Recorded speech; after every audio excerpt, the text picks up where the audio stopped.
Hello, I'm Isaac Jackson and welcome to Prism. And welcome to the very first episode of The Bulletin, a weekly show where we run you down the top news from the past 7 days. So, first up this week, we are talking about porn, and more specifically, the UK government is putting a ban on it. Earlier this week came a piece of news that no Brit wanted to hear. The UK government is putting a ban on pornography using software from the controversial Chinese firm Huawei. So how will you access your porn? David Cameron has said that to access porn, you'll have to contact your internet service provider and request that they allow porn to your IP address.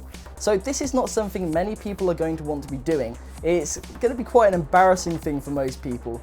So it's kind of a bit of a bad decision on the government's behalf. But why are they doing this? Well, the government has decided to do this to try and help prevent the access of child pornography on the internet, which is quite a big thing nowadays. So this is a really good idea to do this, but the issue is people who want to watch porn aren't going to be able to have their pleasures. Next up is the news that Ubuntu has launched an Indiegogo crowdfunding campaign. This is for $32 million. Yes, that's right, $32 million. This is the biggest crowdfunding project yet, and within just a few days, Ubuntu managed to exceed any other crowdfunding project and reached basically the highest funding yet on Indiegogo than any other campaign. This was in a couple of days. Now, so far they've raised 6 million and they have a lot more to go, but they have 27 days left. So, what is Ubuntu doing with this crowdfunding campaign? Well, what they're wanting to do is launch a testing platform for new technologies, more specifically, their new mobile operating system for Ubuntu. And what this will do is it will allow you to have Ubuntu running on your phone and then dock it to a monitor so you'll be able to use the full version of Ubuntu straight from your mobile device. So it sounds like a really, really good idea, but will Ubuntu reach their really extravagant funding goal? It's quite high, going to be quite difficult to reach, but they still have 27 days, so we'll just have to wait and see.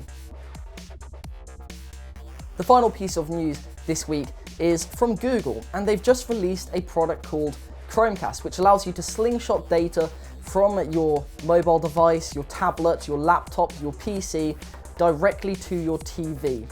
So this is generally going to be used for content such as video. And what they're allowing you to do is send Netflix straight to your TV, send Google Play videos straight to your TV, YouTube to your TV, as well as your browser. So this is quite an interesting thing, but what does this mean for Google TV? Does this mean Google TV is going to die out? No is the simple answer to that, because Google have recently said that they will be using this Chromecast technology in the next version of Google TV to greatly improve that service. So there's a lot in store for Google with their TV services, and the Chromecast looks very, very cool. So I'm quite excited to see what comes of this. Now that's all for this week's edition of The Bulletin. Hopefully you enjoyed it. If you did, please remember to give us a like, check out our website, that'd be great. And I will catch you next week for the second edition of The Bulletin. See you then.